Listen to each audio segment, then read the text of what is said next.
China খুব অল্প টাকার মধ্যে যাওয়া সম্ভব সম্ভব এবং আপনি চাইলে এটা একেবারে শাকসবজির ব্যবসার মতো করতে পারবেন। খুব অল্প খরচে যাবেন এবং আপনি আপনার খরচটা উঠাই ফেলতে পারবেন। শুধু দরকার আপনার নিরলস চেষ্টা, পরিশ্রম, সততা। নষ্ট না করে আপনারা সরাসরি একটা মেসেজ দিবেন। প্রতিটা মেসেজ আমি ওয়ান বাই ওয়ান দেখে প্রত্যেকটা মেসেজের উত্তর দিয়ে, হ্যাঁ, বা প্রয়োজন হয় আমাদের সাথে যোগাযোগ করবেন। অফিসে একজন ম্যানেজার আছে, এনার নাম মেহেদি হাসান, তার নাম্বার ডিসক্রিপশন বক্সে আমরা দিয়ে দিব।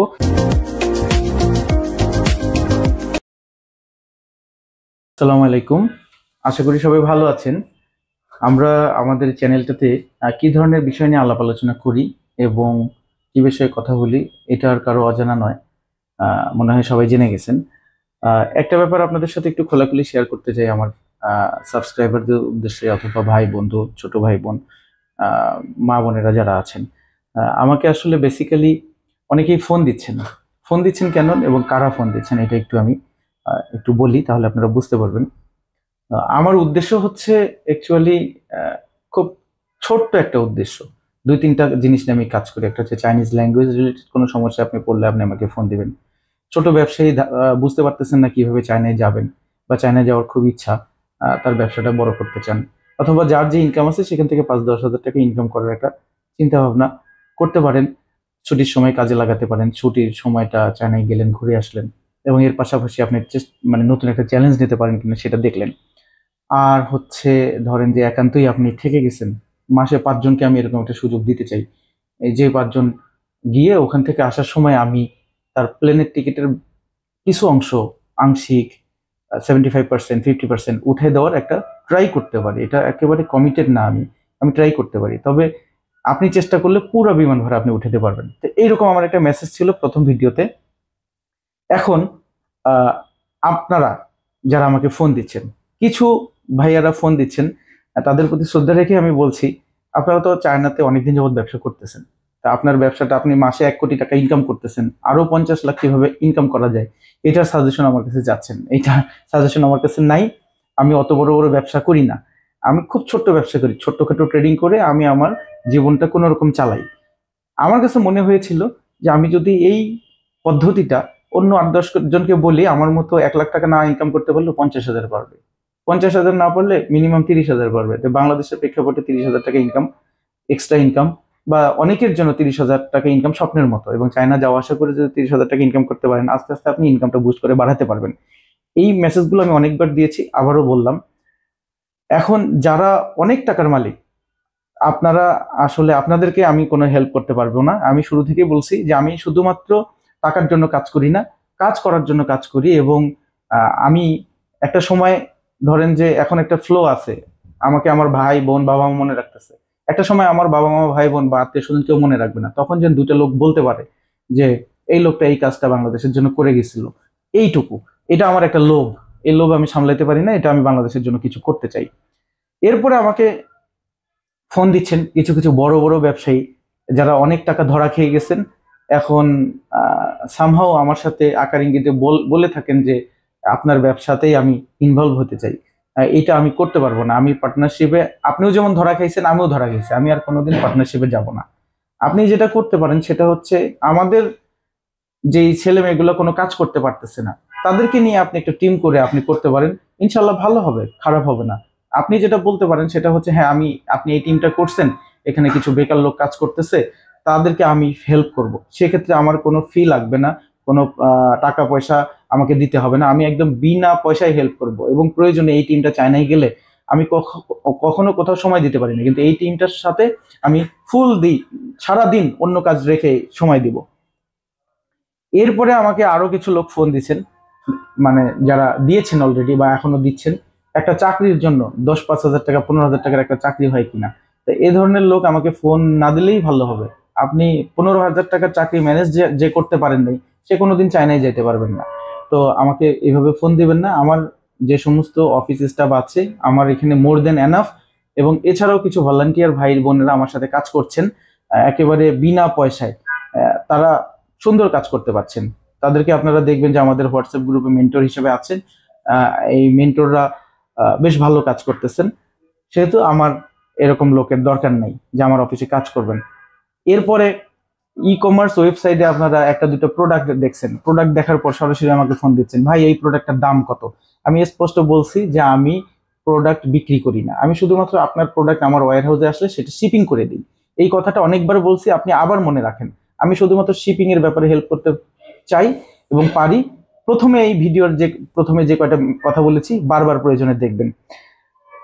এখন আপনি একেবারেই প্রথমবার যদি না পারেন, সেক্ষেত্রে আমি হয়তো একটু হেল্প করতে পারি বা আমার টিম মেম্বার হেল্প করতে পারে, যে হ্যাঁ আপনাকে একটা অ্যাপস থেকে মাল কিনে দিয়ে আমাদের ওয়্যার হাউসে কিভাবে পাঠাতে হয় সেটা বলে দিলাম। এবং বারবার বলেছি আপনি আমার ভিডিও দেখেন, এই ভিডিওগুলো একাধিক ভিডিওতে কিভাবে আপনি মাল কিনে আমার ওয়্যার হাউসে পাঠাবেন সেটা বলা আছে। সবচেয়ে অবাক হয়েছি, কেউ কেউ আমার অফিসে এসে আমার মোবাইল থেকে প্রোডাক্ট সার্চ করে খুঁজে বের করেন। আমার মোবাইলটা তো অনেক ব্যস্ত, আমার মোবাইল আপনি আপনার হাতে নিয়ে আপনার প্রোডাক্ট দেখতেছেন, অথচ আমি আমার অফিসের স্টাফদেরকে নির্দেশনা দিয়েছি যে আপনি কম্পিউটারে বসে কাজ করবেন, এক দুইবার আমার স্টাফরা দেখে দিবে। এরকমও দেখেছি একটা প্রোডাক্ট কিনতে গিয়ে দেখা গেছে যে সেটাতে কিছু কুরিয়ার চার্জ অ্যাড হয়ে গেছে, আমাদের না, যেই সাপ্লায়ার পাঠাবে বা আপনার ভলিউমের কারণে 10 RMB কুরিয়ার চার্জ অ্যাড করতেছে। 10 RMB চায় নাই, 10 টাকার মতো দাম নেই। আপনি আমার স্টাফকে ধমকাধমকি করতেছেন যে দাম বাড়লো কেন, এটা কি এইটা বলবেন না, আপনি আপনি ধমক দিচ্ছেন। তো এই ধরনের কাজগুলো আসলেই নেহাত অভদ্র লোকরা করে থাকেন। আর একটা বিষয় হচ্ছে অনেকের ছোটখাটো প্রোডাক্ট, ধরেন যে একটা আংটি, একটা চুড়ি, একটা ঘড়ির জন্য হোয়াটসঅ্যাপে আমাকে দামাদামি করতেছেন, ভাই এটা আমাকে দিয়ে দেন 500 টাকায়, এটা 300 টাকায় দেন, এত ইয়ে করতেছেন কেন। আমি তো আসলে প্রোডাক্ট বিক্রি করি না। এই ধরনের ছোটখাটো বিষয়ে আমার সময় নষ্ট না করে আপনারা সরাসরি একটা মেসেজ দিবেন। প্রতিটা মেসেজ আমি 1 বাই 1 দেখে প্রত্যেকটা মেসেজের উত্তর দিয়ে, হ্যাঁ কোনো কোনো সময় আমি মেসেজের উত্তর দিতে গিয়ে আমি একটু আপনার মেসেজ যেরকম সেরকম উত্তর দিই। আপনি এমন ধরনের প্রশ্ন করে থাকেন, আমার উত্তরটা সেরকম হয়, কিন্তু মেসেজের উত্তর আপনি ঠিকই পাবেন। ভিসা এবং এয়ার টিকিটের ব্যাপারে আমাদের দৃষ্টিভঙ্গি একটু ভিন্ন, এটা আমাদের মূল ব্যবসার অংশ না। তারপরে যদি কারো ভিসা এবং এয়ার টিকিটের ব্যাপারে সমস্যা ফেস করেন বা প্রয়োজন হয়, আমাদের সাথে যোগাযোগ করবেন, আমার সাথে না। আমার অফিসে একজন ম্যানেজার আছে, এনার নাম মেহেদি হাসান, তার নাম্বার ডিসক্রিপশন বক্সে আমরা দিয়ে দিব, সে দায়িত্বপ্রাপ্ত আছে, তাকে দিবেন এবং তার সাথে কথা বলে আপনারা এই কাজটা করবেন। আমাকে আর ফোন দেওয়ার দরকার নেই ভিসা টিকিট সংক্রান্ত ব্যাপারে। আসলে আমার উদ্দেশ্যটা শুরু থেকে একটাই ছিল, সেটা হচ্ছে একজন মানুষ যদি 20,000 টাকা ইনকাম করে, তার ইনকামটা 5 থেকে 10,000 কিভাবে বাড়াতে পারে। বা একজন মানুষ একেবারে বেকার বসে আছে, কিন্তু সে তার ক্যাপাসিটি দিয়ে 20,000 টাকা বেতনের একটা চাকরি করতে পারে, কিন্তু সে চাকরি করতে চাচ্ছে না। সে চায়নায় গিয়ে এমন কিছু একটা করলো, 20,000 টাকার সাথে আরো 5,000 টাকা যোগ করতে পারলো, বা তার নিজের খরচটা নিজে চালাইতে পারলো।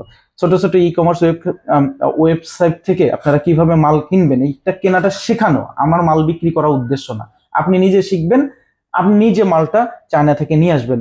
আর একটা ব্যাপারে আমি খুবই মানে খুবই অ্যাক্টিভ, সেটা হচ্ছে বাংলাদেশে যে ব্যবসাটা চলতেছে, ওই প্রোডাক্ট সোর্সিং শিখানো, ই কমার্স লার্নিং শিখানো, তারপর সোর্সিং অ্যান্ড লার্নিং এইসব শিখান, ইম্পোর্ট শিখান, এক্সপোর্ট শিখান, এইসবের বিরুদ্ধে আমি একেবারে মানে এই সিস্টেমটার বিরুদ্ধে আমি কাজ করি।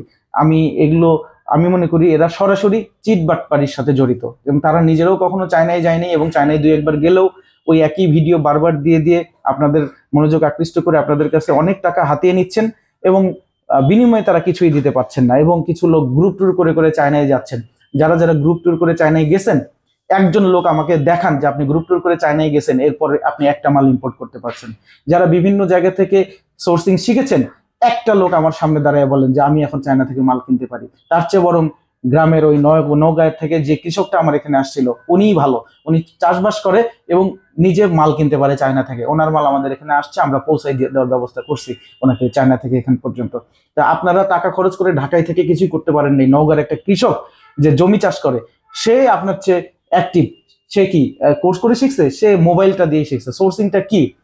কয়েকটা অ্যাপস, এটার মাধ্যমে এটা থেকে 2টা অ্যাপসের থেকে দামাদামি করে আরেকটা অ্যাপসে সাবমিট করা, করে দেখলেন যে কোনটার দাম কম পড়ে। তারপর কয়েকজন লোক আমার মতো শিপিং যারা করে তাদের সাথে কথা বলে মালটা নিয়ে আসা, যার দাম কম আপনি তার মাধ্যমে নিয়ে আসবেন। আর প্র্যাকটিক্যালি প্রমাণ করতে চেয়েছিলাম আর কি, যেটা সত্যিকার অর্থে চায়না যেতে বেশি টাকা খরচ লাগে না, আপনার ইচ্ছাটাই যথেষ্ট। চায়না খুব অল্প টাকার মধ্যে যাওয়া সম্ভব সম্ভব এবং আপনি চাইলে এটা একেবারে শাকসবজির ব্যবসার মতো করতে পারবেন। খুব অল্প খরচে যাবেন এবং আপনি আপনার খরচটা উঠাই ফেলতে পারবেন। শুধু দরকার আপনার নিরলস চেষ্টা, পরিশ্রম, সততা এবং এর সাথে অল্প কিছু ইনভেস্ট। একেবারে বিনা ইনভেস্টে চায়নায় যাবেন সেটাও যেমন সম্ভব না, একেবারে অনেক টাকা ইনভেস্ট করতে হবে এটাও সত্যি না, আপনি চেষ্টা করলেই পারবেন। তো এই ছিল আজকের ভিডিও আর দীর্ঘায়িত করব না। ধন্যবাদ, সবাই ভালো থাকবেন। পরবর্তী ভিডিও আসার আগে পর্যন্ত আপনারা সুস্থ থাকবেন।